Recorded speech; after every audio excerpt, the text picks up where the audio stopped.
when they think about women, they think of women in terms of calling women bitchs. I don't think I've ever been that, but I am like I'm a female version of an asshole. Like because I know even being in a relationship with me, that those kind of things like come out. You know what I mean? And so because I'm so direct and I'm so in your face about things that people don't really know how to take it sometimes. So, you know.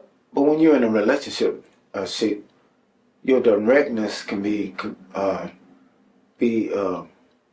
understood as not caring, because you protect the feelings of the people, and you're careful how you say things around people when you're with them. Mm-hmm. You just can't say what comes up comes out. Mm-hmm. You know, and I think you were that person, and dealing with somebody like myself, that don't sit well with me. Those things don't sit well because if it comes up, it comes out. No. Right. You got to correct that, because if you care about somebody, you don't choose your words. And I think that there's two folds to this. I think that people fail to communicate in relationships and marriages is that, again, many things could be true at one time. In other words, I felt like I was pulling back from you in terms of how I really wanted to say things. Mm-hmm. Whereas then you felt like I wasn't doing it enough. Because there would be times when I'd be like, get your shit together. You know what I'm saying? Like, I really wanted to tell you, like, I wanted to be that way with you, because you always referred to me as a homie, lover, friend. When I first met you, you told me that's what I was, a homie, lover, friend. I was listening to that song last night. You know, and so I always looked at that, but I also knew that I always told you a man don't have but two things, his penis and his pride. And so as a woman, I can't insult either one of those things. And so if I'm coming at you from either of those angles where I feel like I'm insulting your pride or your manhood, I have to be particular as your woman.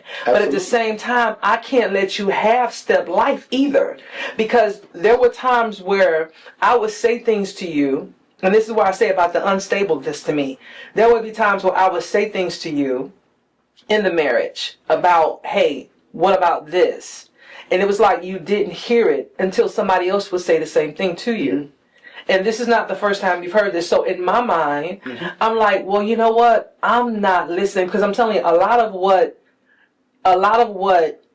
the relationship was, I took you, like, you see it as one, I see it as I had to literally reflect on these 14 years, because me being who I am, I understand that I don't control nothing, and that's the biggest part about what I've learned, mm-hmm. being divorced of right. Marriage. I don't control anything. What's gonna be is gonna be. And so, in other words, it's not necessarily true. Yeah, because here's what the reason I say it's not, and I'm just to stop you. If we can make the proper corrections, we can go far. But what we choose to do is not make those corrections in our lives, because it's easier to go, I'll go here and start over with somebody else. I'll go here and do this. I'll leave it alone. But it's a push and pull, and it takes effort. So here's how I saw it, right? And either in any relationship that I'm in, whether it's with a relationship with a man, a husband, or if it's one of my best friend girls, right? Mm-hmm. If I feel like I have to always encourage you to treat me a certain way, right? Then I have to allow you the room to be who you want to be. I'm hindering your growth. That's how I see life, because I recognize in life that, for example, when I tell you about what you would say to me about needing me, or needing versus being wanted, right? In my mind, I saw it as I'm not enough for you. Rather, it's not enough for in general, but for what you needed. And it has no shot against me. And that's what people don't understand. It's no shot against everybody, ain't for everybody. Right? And just because you meet somebody and you feel like this is what it's supposed to be, that doesn't mean that that's your destiny. That doesn't mean that that's what was intended. Right? Sometimes you meet people for a certain reason. Maybe you're responsible for bringing the next person that's going to solve this or solve that to the world, right? We don't know what the bigger picture is. But what I do know is that even like what I tell you, you're more ahead financially, or even from where you wanted to be in life, from a certain perspective than where you were when we were together. Now, granted, you were younger and you had more responsibilities, Right. but now you're free to roam, and you needed somebody that was going to allow you to be who you needed to be. Whereas that for me, I knew that I can't be sporadic. I have to have more of a structure. I have to have more of a plan. I have to have more of a follow through. I think what a mistake or a misunderstanding probably would come into any relationship, just like it probably would have had snuck into ours. The ability for a woman or a man to see what their partner needs ahead of time. Correct. To know what I need to push, pull, support, or do whatever ahead of time. And so when we upon our divorce or whatever, once we got divorced, we started seeing where we made a lot of mistakes. We started seeing how we could have just made the correction here and maybe supported a little bit more there, and it could have been, because I can play back in my mind things you said to me. I just want to feel safe. I just want to feel like that I can't be replaced, Right. or somebody else can. But then you marry somebody that showed you that they needed you. She was able to relax in her femininity, like that was like and there was things that I remember saying to your wife that listen, I didn't know that I could do these things or not do these things and still get the ring, and I wasn't trying to be. And I meant that because in my mind, because I only saw what I saw, which was my grandmother, but I also saw my grandmother not have a job. You know what I'm saying? So, but I'm trying to do everything because in my mind, let me take the S off. You know what I'm saying? Let me take the S off. Let me show my chest with the S on it. I can do everything. So my grandmother told me, I'm thinking, okay, I got to be these things as a wife. But then I also got to make sure I pull my load when it came to the financial aspect. So that's why my job is like your job. We both were serving in the military, and so it was like, okay, but if I'm not doing something that I'm supposed to do, then I'm not listening to you. And in my mind, it may have been what I felt like you needed. But if from a woman's perspective, if I feel like, because I look at this person over here, because then that's when the things that I knew who you were, like, whatever, came into play. So if I'm telling you, hey, I feel this way, and then I see these people over here, and I'm like, wait a minute. What people? Oh, you don't want to see it on it. Okay. So you're talking about the way I'm acting in them. And then I see the people that I'm like, wait a minute, so what did you do to her? Like, I would be wondering what you do to these women for them to be, like, wanting to tell me the business. Like, they would tell me stuff that I didn't even want to know. Like, they would, like, I remember even when, like, oh, my God. Like, what about the woman that showed up at my house, Jerry? What woman? Oh. What woman? What are you talking about? What about the woman that showed at my house that wanted to let me know that, hey, listen, ma'am, I know you an officer and I'm just an enlisted soldier, and I know your husband is a master sergeant, a first sergeant, more or less. And I told her just like this. Pull her in and beat her. Listen, but you remember the story I told her. She came to the door, and my thing was, what did she say? I said to her, she said, listen, ma'am, I remember your name was on the front, my name, because I was a lieutenant at the time, your name was on the front of our door, Sergeant First Class or Master Ex-Newmy, whatever it was. My name went out there because we was in this NCO quarters at the time at our duty station. And I remember the girl come to my house because she wanted to, because by the time I got finished playing with these young chicks, I didn't mean to call them tricks, but these young chicks' minds, I was able to find out. And I was talking to him on the phone, so when I finally got on the phone with the one little soldier, and I was like, girl, don't you know these old men will run circles around you?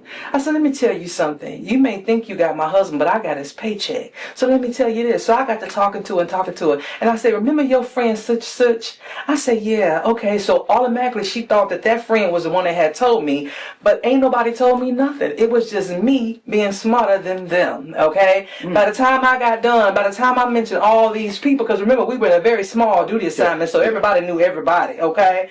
By the time, and you had been there longer before me because, honey, you had been making waves in them streets, okay? You even had the .coms, okay? But that's another story. That's another story, okay? I'm looking at the paycheck, the bills, like, why is this 1-800 number keep? But that's another story, though. So anyway, so I'm looking at this, and I'm just like, okay. How did we get down this rabbit hole right here? Because we was talking about, you know, how we got to this point, right? And don't disturb me, because then you're going to make me forget what I'm talking about. So what I'm saying to you is, as I went through and I realized who you know, I would never leave you for those things. But what made me say, okay, when it came time to the divorce, it was, listen, you trying to throw everything away so you think you can build a yashika? You think you could build a yashika? You think you can build a yashika? That's what you thought. But I think it's the reason why I got a black widow in the middle of my chest. Listen, but I will say this, right? I will say this, though. It wasn't the fact that you want to build anybody or anything. The thought of it with me, it was just greed and selfishness. And so... But it tore away my self-esteem, though. Okay, I get it. I'm telling you what it was for me. Just selfish. Yeah, I understand that. Just flat out being a selfish dude and not realizing, hey, let me cool my heels. Let me be the man that I need to be, what my grandfather told me to be. You know what I'm saying? When he looked at me, he says, you know, when that table turns, whenever it turns, your first, second, third, you ain't gonna know how to handle it. Right. And you know, and I think we go through that a lot right now. Is we go through our conversations as friends now. Just because you didn't get it back then, and you're getting it now. And I mean, and I'm here for it because then it allows you to show up to be the better person that you want to be in this life, right? Because we all get to choose, and we are not held on to who we used to be. And I think so much people want to hold on to that person you used to be. Like, I remember the things I did before I became a soldier in the United States Army, right? I remember me being a young girl in the hood and trying to make sure that, like, you know what I'm saying? Because my mother was like, listen, I don't know what to tell y'all. Y'all got to figure this on your own. Me and I got my first job. I had a fake birth certificate to work there because I wasn't of age and I needed to get one. To change your life. So I needed to make money, right? And I knew that if I didn't do it this way, then there was only so many other things that I can do. And I didn't want to do that. So when I think about life and how we got here, that's why I tell people none of this wasn't cute. It doesn't, but you don't have to hold yourself captive to that person you used to be, and it's all understandable. Well, let me ask you a question. You see my life now. You still hold me captive of the person I am now because of what I was not when I was with you. But my opinion, I don't hold you captive to those things. I hold you captive to the things that I see that you still do. Like, for example, your first thing, and I always say with you, you are very quick to throw the rock and hide your hand, right? Instead of you taking accountability, like even when I talk about the situation with our son, right, with his sports, you know what I mean? It's like, hey, Numa, I told you, let's make sure he go to college this way. And what did you do? I agree with you. I'm talking about in the beginning. I agree with you. Okay, but what ended up happening? He made the decision to go down to... See, now you're talking about him. It wasn't just him. Jerry, see, that's what I mean by throwing a rock and having your hand. You wanted me to force him to do... No, because here's the thing. Your son, here's what I'm talking about. Your son knew that you... Remember, he heard the stories. We hear the stories of our ancestors, right? We hear the stories. What story did he hear? So he remember, I talked to you about... Remember, all the things that I talked to you about has come to fruition. I tell you about your Al Bundy days. How you would talk about when you played football. Your son have heard these stories. He talk about how he heard the stories about how you had a scholarship to play football, but you didn't do it because why? You were being responsible and you had a kid and you went to the military full time to take care of that kid. Yeah. So when you think about that, so your son got an opportunity to say, hey, I could play football over here and do something my dad didn't do, still wear the name of Jerry Newmy III, right? Because it's only one of him. Just like it's only one of you and only one of your father. So even though you didn't tell him this is how he heard the story. Mm. And so, but as soon as I try to explain to you, you are the one, because I can't tell him nothing about football. I don't know nothing about nothing. And I'm a firm believer, hey, son, do what you got to do. But all I'm saying is that at the end of the day, there still may be a price to pay for you choosing this route. That's it. And you got to be okay with that. Yeah. That's it. But what did you do? Well, I didn't tell him to do it. He only followed you. All you had to do was tell him. I'm not going Because what the plan that I had for him set him on a track I agree. I agree with you. to finish college, have his college paid for, and have $50,000 saved at the end of 4 years. Mm-hmm. That was the plan I had for him. But because you guys were chasing a dream, and I'm okay with that, because now what did my son do, or our son do? He's part of that 1% that says that he played on collegiate level. But it's still a price to be paid. But instead of you saying, I encouraged them, it was more or less like, well, you should have did what your mama said to do. Because as soon as your stuff became haywire this year is when you threw the rock and had your hand. No. Prior to that, I'm telling you how I see it. Well, you're saying it wrong. Well, that might be okay, but what I'm saying to you is that, so when you say about the person you've changed, I'm not judging you on these things. All I'm saying is that for me, like I tell our son, I can't tell you anything because I told you. I said, and I would tell him all the time, I had these same conversations with your brother every year, the oldest boy, about life. Because why? I see things from patterns. That's how I see life. I see patterns in life. And so because I see patterns in life, it tells me there's 3 ways to do these things. If this way didn't work out and you got these 2 other ways, now you got a 50%. Don't do the same doggone way. So in other words, why would you take that same route? So if I know that long term, I know because you can't see what I see. When I tell you, Jerry, you don't see what I see. I'm telling my son to take this route because why? There ain't never going to be a time in his life when he's going to be able to do this. The same thing I would tell our daughter about that money, and the same thing I would tell Taz about his money, just whatever. There ain't never been a time in your life when you've been able to do this. So I see things that you don't see. Why? Because I base my life on patterns. There's 3 ways. There's different ways to look at it. I get it, but if you know that those ways have turned out bad, why are you repeating the same way? So when he decided to go to that one school, that was him. And I told him, I said, listen, Pop, I said, if you go to a state school, it's going to be better. Your mama has already laid out a great plan.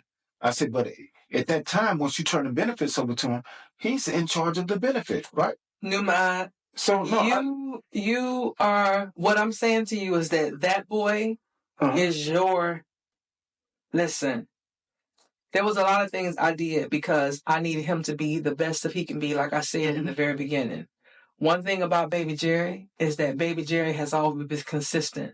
So when I made the choice to allow him to come and stay with you that year, because I knew that when he failed school, that was the reason. And like the therapist said, let him continue to play the games.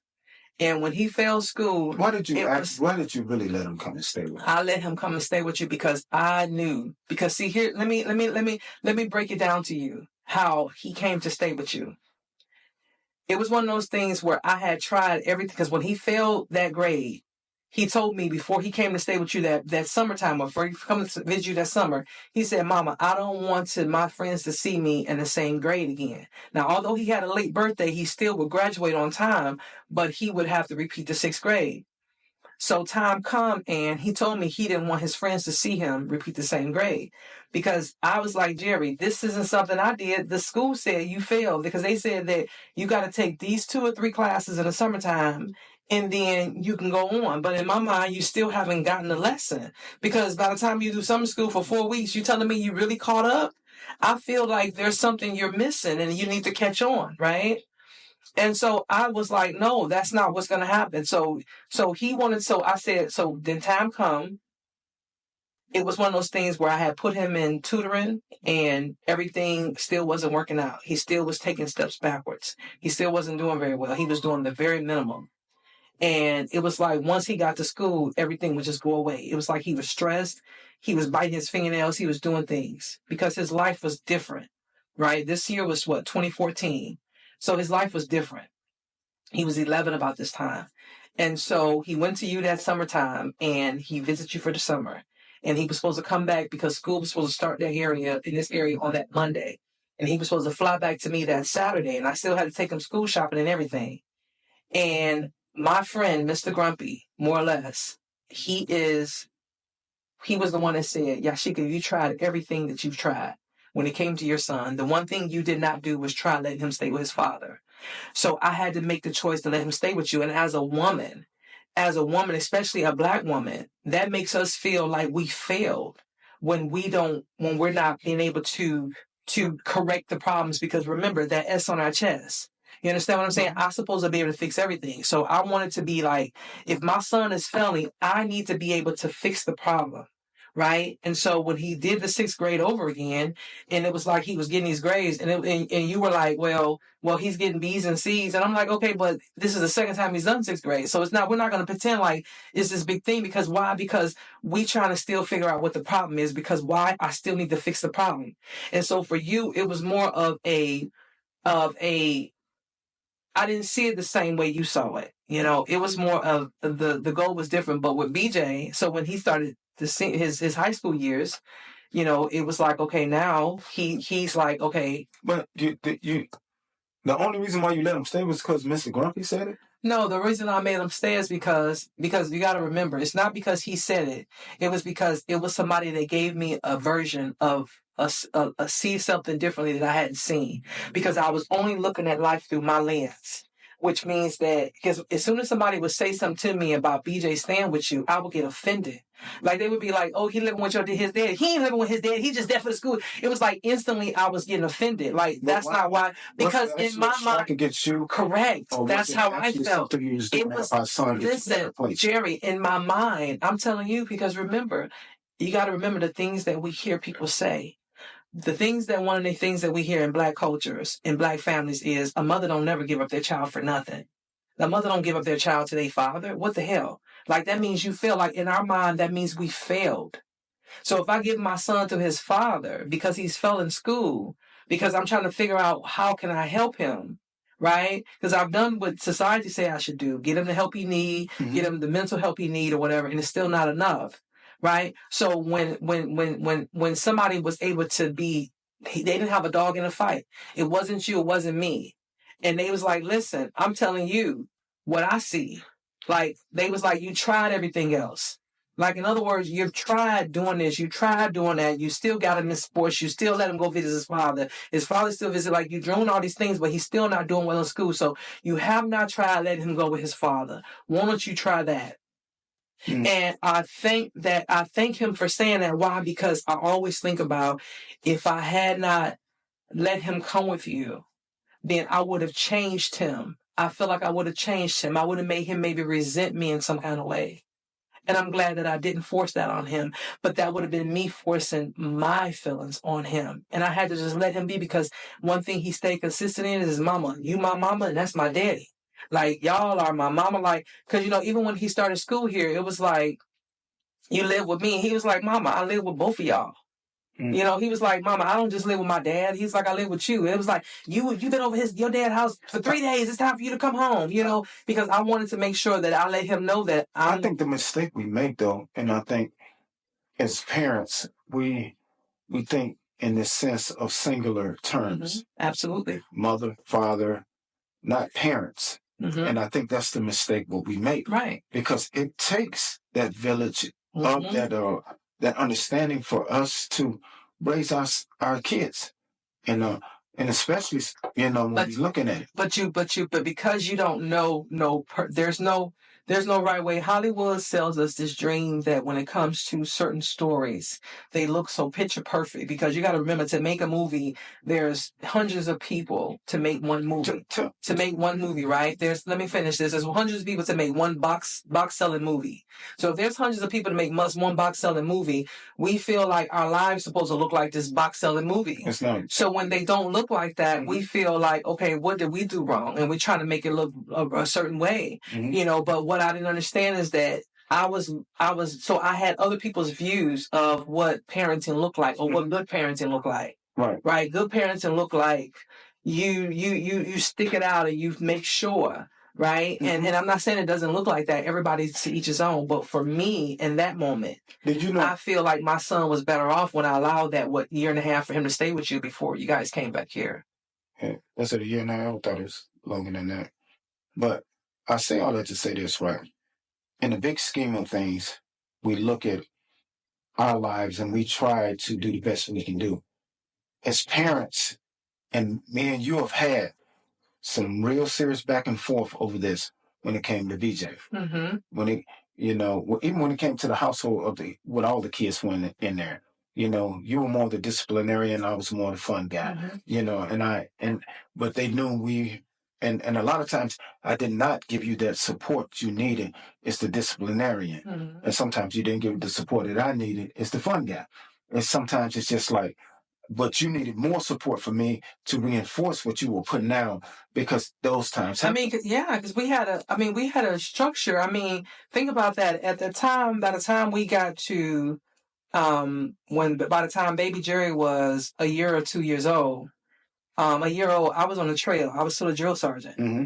So, we had 3 other kids at home, right? And they're ranging from the age of 12, 13 to BJ being 1, something like that. And so it was like I had 6 days a week where I worked. Sometimes I would work longer than that, depending on if I had, day on, day off duty or whatever. So it was like, then on top of that, I'm still going to school. I'm still being a soldier. I'm still being a mom. I'm still being a wife. I'm trying to still make sure we go to church, make sure we do these things. And it's just like, okay, so when I cook on those 1 or 2 days a week that I was able to cook, right? When I was off work or when I did have time to be home early, it was like, okay, I have to make sure that, okay, now that I cook, the kids know that they got to do this. This person is in charge of washing the dish. This person is in charge of doing this. So for me, this was structured. And if I had that 1 day off of work a week, right, I should, okay, it's time to clean the house. Make sure that everybody is cleaning the house so we can get set for Monday. So that's how it ran to me, because why we didn't have that time or that flexibility, because we were on a very, very limited schedule. I was a drill sergeant. I was working. I would have to be at work at 5 o'clock, 4:30 in the morning. I didn't get home to 8 o'clock in the evening, 7 or 8 o'clock in the evening. That was my life. And then I had to still be a mom and a wife. So in my mind, I had to have structure. So if you're the fun guy, it looks like I'm the bad guy always. But most of the time when I would already have the kids fed because of McDonald's or something. Because I would always do that. Burger King, McDonald's, Taco Bell. We would always eat out a lot because I wasn't a real cook or nothing like that. And plus, we all know. Okay, and so for those 3 or 4 days that I was able to cook, I would cook. You would cook. And so in between that, I wanted to make sure that I was doing what I had to do as a mother and a wife. I want to go back to something with BJ and how that impacted us. Do you remember when you took him back? He came for that first year, and then you decided that you wanted to take him back. Mm-hmm.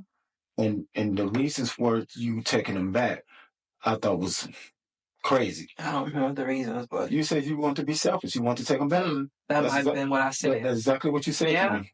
And, right. And at that point, because here's why but let's talk about why I was being selfish. Mm-hmm. Let's talk about how there wasn't just you and I when it came to raising him. Now, I don't dictate what goes on in your household. Mm-hmm. But one thing I have always told you, because it goes back from when you would take my kid to amusement parks with your side chick and her kid. Okay, mm-hmm. So I know you don't remember, but I'm just telling you what I remember. Okay, whatever it was. So in my mind, like I was always no. I'm just telling you. I'm just telling you what happened from my perspective. I'm telling you what happened from my perspective. So I'm telling every woman, you can have a dude. I don't care about the dude, but you cannot have my son.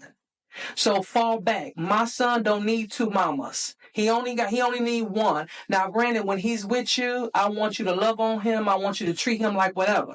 So what I wanted you to do was enforce those rules. So here's what I'm thinking, and I could have been wrong, but here's where there was things that were sacred to me.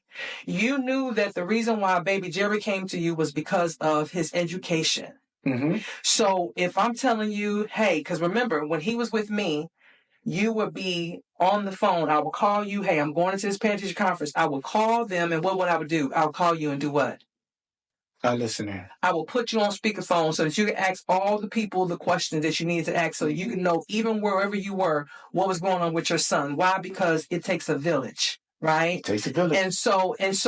And And so when it comes to that, right? Like, in other words, I'm not going to be by myself when it came to your son, because I didn't lay down by myself. I had this. I need you to be a part of this. The same way I would do tasks with his father. When he would do things, not only would I would tell you, but I would also tell his father. Right. I would not leave his father out of anything, so there was no surprise about what his son was doing.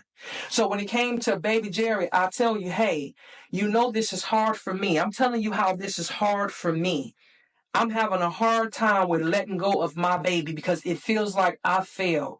So if you know that school is important, listen, I don't need nobody else on the conference call but me, his people, and you. So when I hear other chicks in the background and they not your wife, I have a problem with that because see, and then your defense was, well, I might hear something you don't hear. That's why I'm here. That's what I mean about having my back and how I didn't feel safe. Because here's the thing, when I would go to parent teacher conference with him, and by no mistake, do not understand, I was wrong because what I expected from you, right, is what I gave you. I don't have the right to put my expectations on you. So, quick question for you. So, Myron is Taz's daddy, but I raised Taz. Would you say in a household? Would you say that? Because you was in a household. But you felt the need to bring Myron in and listen into the conversation because you felt that was the right. Because he was not an absentee father. He just wasn't in the household. Would you just let me say I'm sorry. Go ahead. So we are together, and that was a time period when we was together that we were not married. But it's when we got married, I sit alongside you, and you could call Myron, and you can say whatever, but he needed to be a part of the conversation. But me as your husband that's helping raise Taz, or your significant other that's helping raise Taz, would you say that's the village? Okay. No, just answer the question, and I got more to add to that. Yes, right? yes, that's the village. That's the village. That's the village. That's the village. So, me and Myron had several conversations, and he thanked me for being a part of his son's life. He looked at me and said, hey, you raised him to be a good young man. You did great with him, and I appreciate the job you did. He never stepped in there and wanted to change anything or make anything look any worse because he believed man to man. That's what it was. Now, I will go one step farther. When my ex got with a certain couple guys, it was obligated for me to talk to them and have a good conversation. But I think in your situation, what you thought, that person wasn't trying to replace you. It's not about replacing. It was what I needed from you to make me feel comfortable. And this had nothing to do with anything but the relationship that you and I had when we decided that, because remember, baby Jerry was created deliberately. He wasn't created by accident. He was created deliberately. Agreed. So that's all that was. If you knew that was a part of me that needed that, and this is what I mean about the safety, but at the same time, I understood that you weren't able to give that to me. And I have to be okay with that because you didn't see it that way. Even when I talk about the picture prior to that, when I told you even from the beginning, baby Jerry had a hard time because you never asked him once because remember, when you got into your next situation, it was baby Jerry found out 2013 that we were divorced. He found out when we all came back from deployment that we were, it was later part of 2013 going into 2014. By 2014, he was literally, or prior to that 2013, when he really found out about it, he was forced into a picture with you and your family. You say forced? Forced, because you know why I say forced? Because when I asked my son about that picture, because now remember, he doesn't know anything about this new family that you've created. And I'm not, please make no mistake. I'm not jabbing. What I'm saying is that this is what we've been through before.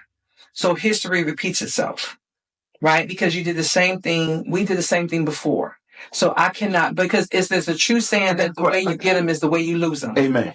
You understand what I'm saying? And so that's right. So at the end of the day, when you get them, the way you gonna lose them. So absolutely. So I knew that. So when I looked at baby Jerry, and I'm looking at him like, so he went into this situation. It was never asked upon him what he felt. He come to your house that summer. All of a sudden, you have your who became your fiance, and which is really the overlap is crazy, but we're not going to talk about that. So let me ask you a question. But who became your fiance? Okay. Would you would have rather I excluded him from the picture? No. What I'm saying to you is that you never asked your son, because just like we never asked, because remember, one of the first things that your youngest daughter said to us, she went home and told her mama, when you brought her over to my house, because now we're going back to Germany days, right? Mm-hmm. Because we do things, and we got an opportunity to do things differently, because this shit ain't pretty, right? It ain't pretty. Your daughter said to her mom, she come home, her dang on fingernails is polished. Mama, look at my nails. She was 5 years old. Yeah. Right? She was proud of them nails. She was proud of them nails. Her mama say, hey, girl, who did your nails? Okay. And she told her who did her nails. Her mama say, well, where's she at? She say she lived next door to Miss Keena or whoever her name was. And she was like, girl, tell me where she live at. So she was able to bring your wife to where I was. So what I'm saying to you is that it was the same thing. So now here baby Jerry was in a situation where he was thrown into it, right? He was thrown into the situation again. So this was your story to tell, because now you got to change. So what I said was, hey, this was too much, too fast, too soon for my son. I remember saying those three things. Okay. And I remember, go ahead. Just a question for you. Do you think if you and your new friend said you had a new friend, what would you think my reaction would be if he took a picture with my son? Now, listen, hold on. I want to put this caveat in there. You guys are staying together. He's providing for my kid. He's been a good role model. He's not out of the box.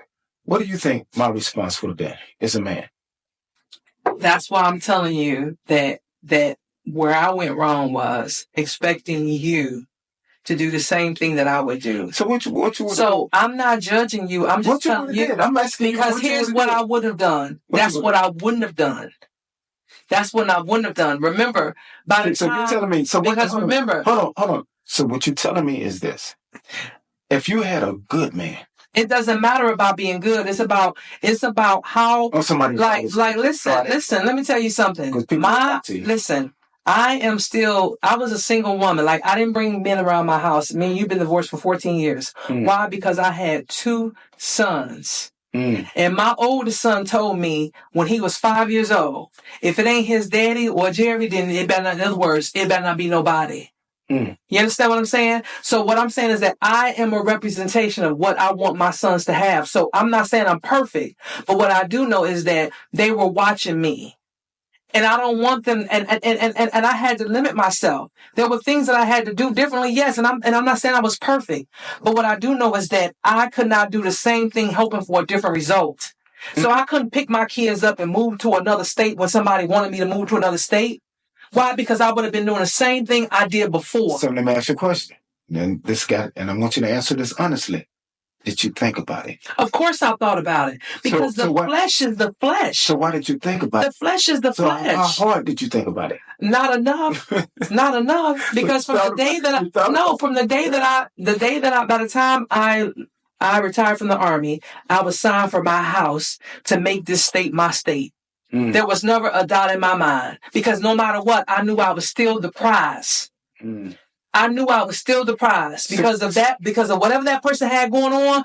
I had more that was going on. So, see, I think in a sense though, that made a lot of tension. It was a lot of tension when it came to Poppy in our household, in the relationship and things. You know why we came to Virginia? Because of Poppy. And him starting high school. Listen, I'm gonna tell you, I did not want to come to Virginia. Okay, but you knew that. You also knew that middle school I was okay with him staying with you, but high school he was coming back to Virginia. You already knew that. And I was high school. I was resolved with that. Yeah, high school he was coming back to Virginia. He was coming back to here, so that wasn't a question in my mind. He was coming back. So in my mind, you came back because you knew that you wanted to watch him play football. And this is how it was in my mind. You wanted to watch him play football in his high school years. So you came back to this area. Listen, the question was asked to me. I got a phone call. and I was at work. And the question was asked to me. She said, I've been trying to get in touch with you. She said, I got to make a decision on if I'm going to go to Oklahoma or I'm going to go to Virginia. I said, where in Virginia? She said, Richmond. I said, Richmond? That's right there where BJ's at. And she says to me, hey, I need to make the decision. What do you want to do? Mm-hmm. I said, I will allow you to make that decision because I don't want to have a say in that. Absolutely. I will step back because, listen, I'm resolved in my son. If he's going to be in Virginia, wherever he's at, I can be a part of his life. I can fly down, see him play football. Right. I don't want to be a part of that decision whatsoever. Mm-hmm. I don't want to have nothing to do with it. And I said, whatever decision you make, you make. And I said it just like that because of what had happened that previous time when you took him back. I didn't never want to feel that feeling again in my life. Mm-hmm. You saw how much that tore my soul away from me because I knew that I was a really good father. It had nothing to do with being good, Jerry. Listen, I mean, that's one of the, but the person that I've always been, your reasoning was because I was selfish. Because I wanted my son with me. He was my son too. So, was he any more your son than he was? No, and that's the thing about it though, is what I'm saying to you is that you chose. You chose that life. So you wanted to punish me for choosing that life. No, it wasn't about punishing you. It was just that you didn't even have any instability, no matter. You were chasing somebody else's life. I probably was. Okay. For me, I had already purchased a home here. So I knew no matter what, this was my steadfast, at least until my son graduated high school. I told you that. It was nothing about my daughter. It was about, I said no matter what. Same thing with Taz. I always said with Taz, I was never leaving the Army until he graduated high school. Question for you. If I'd have stayed in Fort Hood, I was already down there, already established, had my business, had my home, everything. That would have been different because you were established. You were established because you had, Jerry, we had history at Fort Hood. Okay. We had history at Fort Hood. I knew that you had your business there outside of the military. You had established there. You had connections there. And then on top of that, it was probably me thinking he could check on my property, like whatever it was. It was like, other words, I knew that Fort Hood was a spot that you always admired. It was right there next to your grandmother. You know what I'm saying? You didn't take you no time to get to Arkansas. Right. You know what I'm saying? So for me, I knew that was a spot. You always knew that Virginia was a spot for me. Right? And I was okay with that. So yeah. One question. Just one quick question for you. And we'll cap this.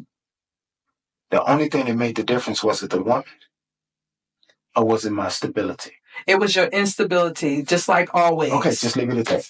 Your instability, just like always, of not making me feel like you were stable enough. But you're making it about you. No. I'm not making it about you. I'm not making it about you. In other words, let me say this. Let me just say this one thing. And let me summarize it up. It just went back to me feeling that whole, like, I shouldn't have to tell you. And it could be, and like I said, this is me.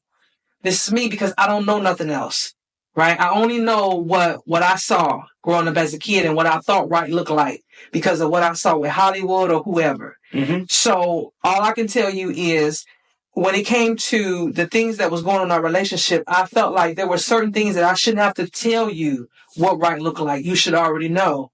And so when it came to our son, if you know that I'm having a hard time with this, because see, me and you, by the time BJ became a young boy, and he come to you, you and I weren't just 5 or 6 years in this. We had already had 15 years in this by that time where we had known each other. Mm-hmm. So it was like, you know me, you know I'm having a hard time with this. Just like I know that he needs you. Because I remember when he used to watch, no matter what you did, he was there with you. I remember when he put a rubber band around his arm because he watched you put a rubber band around your arm. Like, I remember those things. So I knew he needed you, but I wanted you to see the same thing. I wanted you to hold that space sacred for me, to make me feel safe and secure. And that went back to the whole why I divorced you, because I never felt safe nor secure. Okay.